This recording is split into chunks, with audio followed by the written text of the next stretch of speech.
I think the most important thing that we can say during an information session is that we get it. We understand what patients are dealing with in terms of the effects of their obesity on their quality of life, on how it's affecting them outside of their medical problems.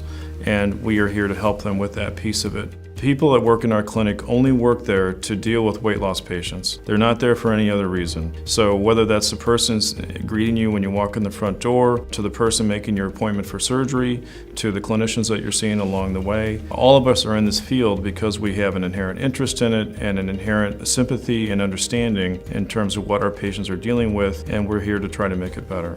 There are other things that Emerson does as a weight loss center that other centers frankly can't do. Emerson invested a lot of resources into redoing our clinic. We have a clinic that's on the first floor. For some of our patients, that's a big deal. They redid everything from the size of the chairs in the waiting room to the size of the hallways to the size of the doorways, and that makes a big difference for a lot of our patients in terms of how comfortable they are. Does this place understand what I'm going through? We also put all the clinicians into one space, so they don't have to come one day for their dietitian and go to a different building, a different week for their surgeon's visits. So with that level of detail and with that level of investment, it not only has a big impact in terms of safety, it also has a big impact on the patient's experience as they go through our center from the time they first see us to long-term follow-up.